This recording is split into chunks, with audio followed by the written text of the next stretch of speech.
एक बार की बात है, चाणक्यपुरी राज्य से होकर एक बहुत बड़े संत महात्मा गुजर रहे थे। उन्हें एक व्यक्ति दिखा जो उन्हें देखकर छुपने की कोशिश कर रहा था। वो व्यक्ति एक चोर था और चोरी करने के लिए निकला था। चोर ने संत को पहचान लिया था, इसलिए वो संत से छुप रहा था, पर संत ने उसे देख लिया। तुम कौन हो और मुझे देखकर छुप क्यों रहे हो?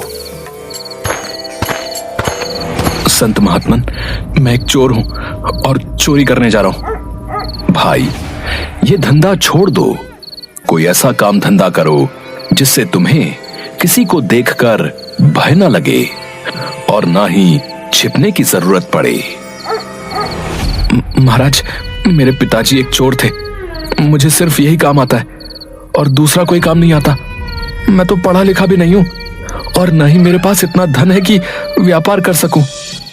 यदि मैं चोरी नहीं करूंगा तो फिर अपने परिवार का पालन पोषण कैसे करूंगा महाराज?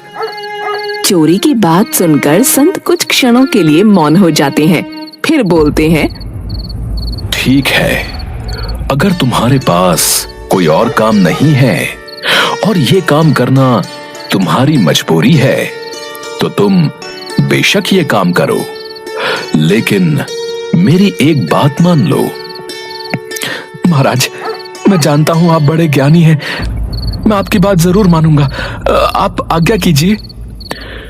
तुम पहले वादा करो कि तुम मेरी बात मानोगे। महाराज, मैं वादा करता हूं, आप जो भी बोलेंगे मैं आपकी उस बात को जरूर मानूंगा। तुम किसी भी परिस्थिति में झूठ मत बोलना, सदा सच बोलना, तुम्हारा कल्याण होगा। अगर मैं झूठ नहीं बोलूंगा तो काम कैसे चलेगा? परंतु अब तो मैंने आपसे वादा कर दिया है, तो कुछ भी हो जाए मैं अपना वादा पूरा करूंगा महाराज। संत अपने रास्ते पर आगे चल देते हैं और चोर भी चोरी करने के लिए आगे बढ़ जाता है। थोड़ी दूर पर उसे एक दूसरा व्यक्ति दिखता है और वो फिर से छुप जाता है।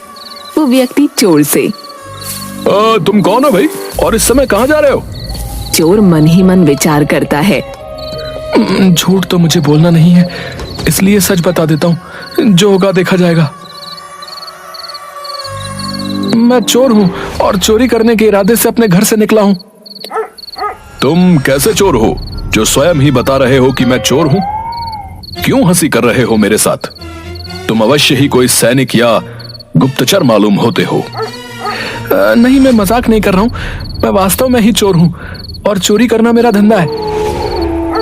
भाई, चोर तो मैं भी हूं, परंतु अभी नया नया ही काम शुरू किया है। अच्छा हुआ जो तुम मिल गए। क्या आज मैं तुम्हारे साथ चोरी करने आ सकता हूं? मुझे चोरी करनी सीखनी है। ठीक है, जो मिलेगा दोनों मिलकर बांट लेंगे। वैसे तुम चोरी करने कहां जा रहे थे?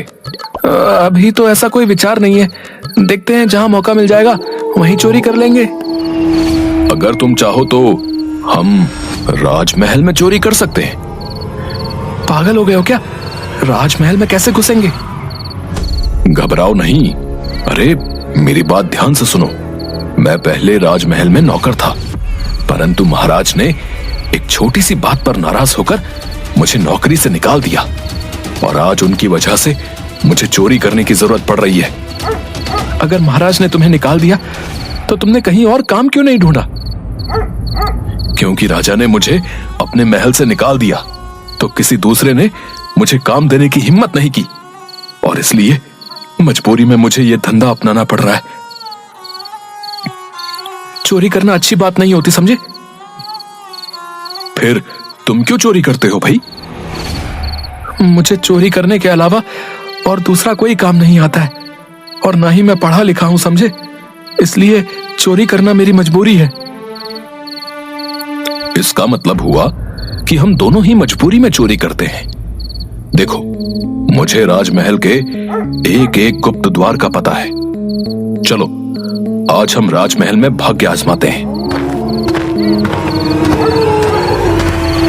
दोनों साथ मिलकर राजमहल के पीछे की तरफ पहुंच जाते हैं और व्यक्ति वहां छुपा हुआ एक गुप्त दरवाजा खोलते हुए चोर से कहता है, तुम पुराने चोर हो, अंधेरे में देखने का तुम्हें अभ्यास है। इसलिए तुम अंदर जाकर सारा माल इकट्ठा करके ले आओ। मैं यहीं पर पहरा देता हूं। इतने बड़े महल में मुझे कैसे पता चलेगा कि सारा धन कहां पर रखा हुआ है? तुम इस द्वार से अंदर जाओगे तो तुम्हें एक बड़ा कमरा दिखाई देगा। वहां पर बहुत सारे संदूक हैं, लेकिन मुख्य द्वार के पास दाहिनी तरफ जो एक बड़ा सा संदूक रखा है ना, तुम उसे खोलना, और उसे खोलने के बाद उसके अंदर तुम्हें एक चरखी दिखेगी। तुम उस चरखी को घुमाओगे तो वो मुख्य द्वार खुल जाएगा। भाई, तुम्हें तो सच में महल के बारे में सब कुछ पता है। उसके बाद तुम उस मुख्य द्वार से अंदर जाना, और उस कमरे के बीचों बीच तुम्हें एक और संदूक दिखेगा। तुम उसे खोलोगे तो उसके अंदर तुम्हें चाबियों का गुच्छा मिल जाएगा। दूसरे दरवाजे के बाईं तरफ बक्सा दिखेगा, जो देखने में सबसे छोटा होगा और एक बड़े से बक्से के ऊपर रखा होगा। चाबियों के गुच्छे में जो सबसे छोटी चाबी होगी ना, उस चाबी से उस छोटे बक्से को खोल लेना। उसमें तुम्हें एक और छोटा सा संदूक दिखेगा। उस संदूक में बहुमूल्य हीरे रखे हैं। बस वही लेकर आ जाना। चोर बिल्कुल वैसा करता है जैसा उस व्यक्ति ने उसे बताया था।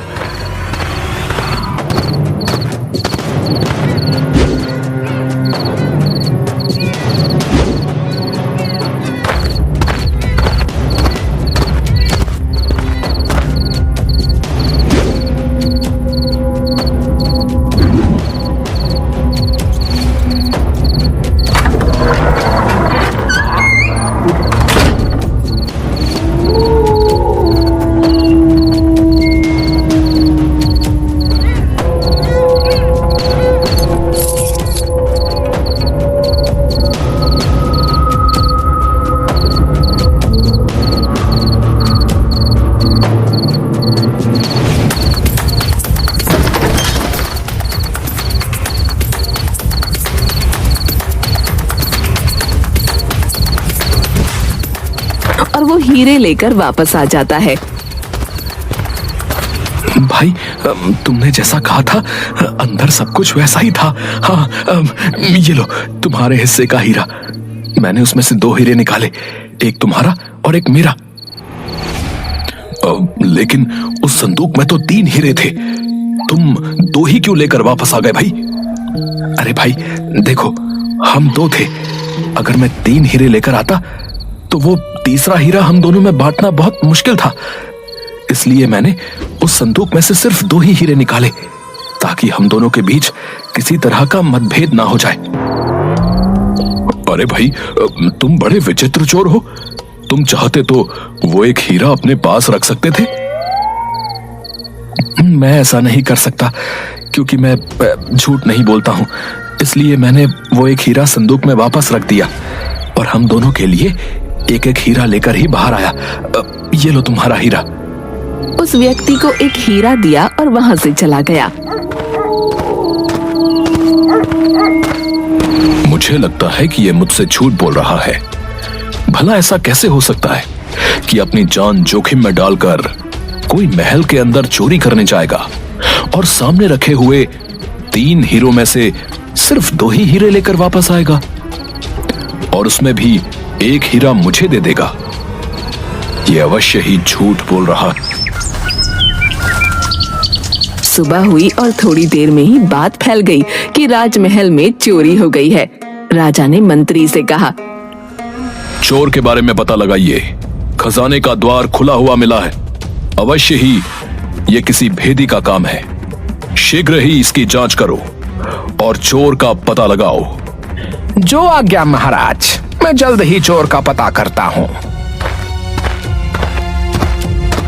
मंत्री ने खजाने के कमरे का निरीक्षण किया तो देखा सारे बक्से वैसे के वैसे ही बंद पड़े थे। सिर्फ एक छोटा सा बक्सा खुला था, जिसमें 3 कीमती हीरे रखे थे। मंत्री ने संदूक खोला तो देखा उसमें एक हीरा रखा हुआ है। मंत्री ने अपने मन में सोचा, एक हीरा तो इस संदूक के अंदर ही है। लगता है वो चोर जल्दबाजी में एक हीरा रखना भूल गया है। अगर मैं ये हीरा अपने पास रख लूं तो मैं कितना धनवान हो जाऊंगा। हाँ, चोर अगर पकड़ा गया तो वो लाख कहे कि मैंने सिर्फ 2 हीरे चुराए हैं, उसकी बात कौन मानेगा। मैं ये हीरा अपने पास ही रख लेता हूं।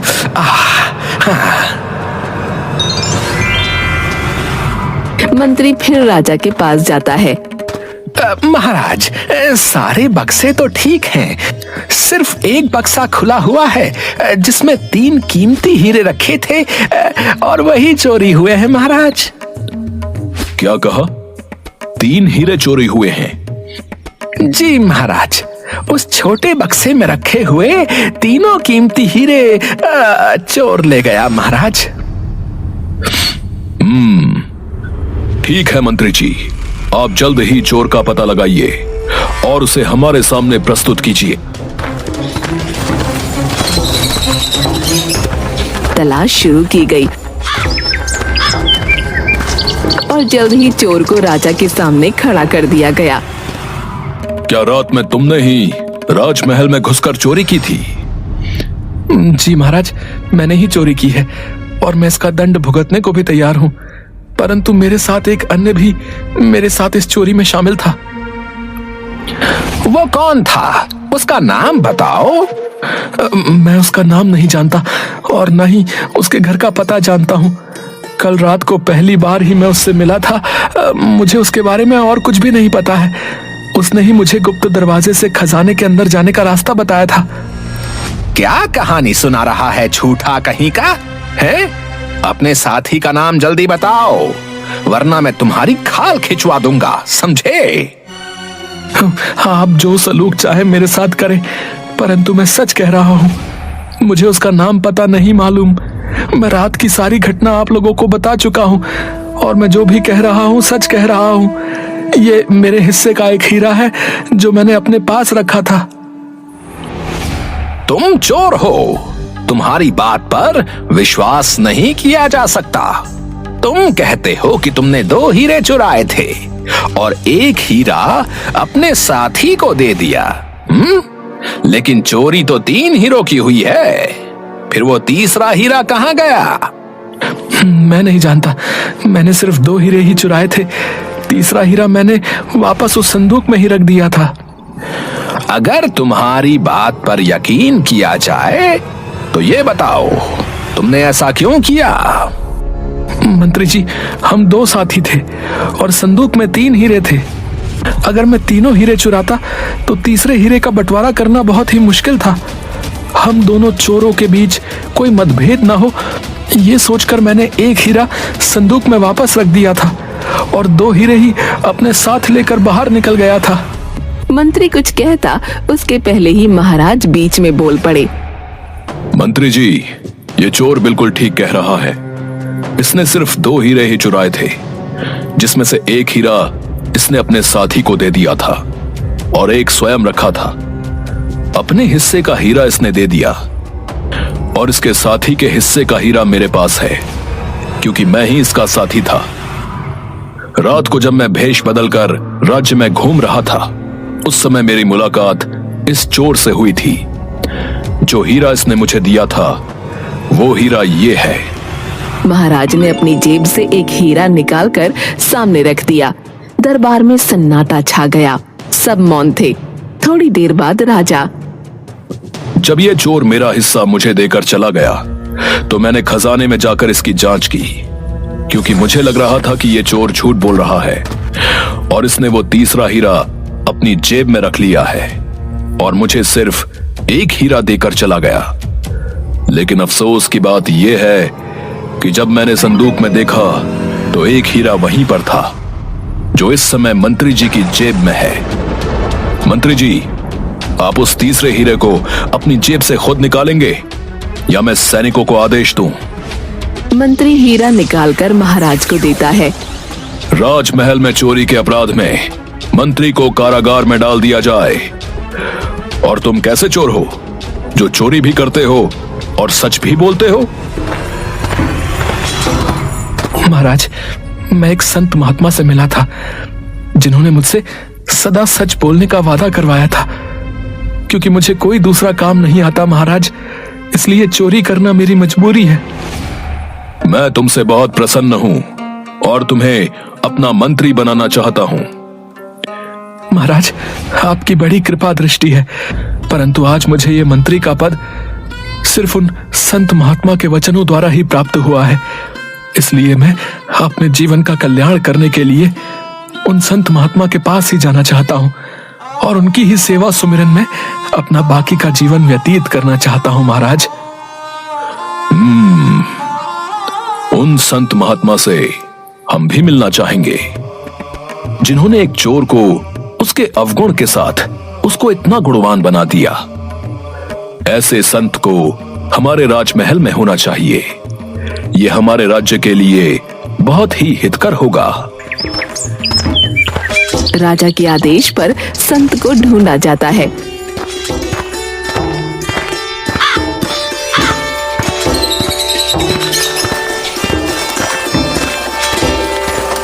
संत को राज्य का राजगुरु बना दिया जाता है और संत के आदेश को मानकर चोर राज्य का मंत्री बनने को तैयार हो जाता है।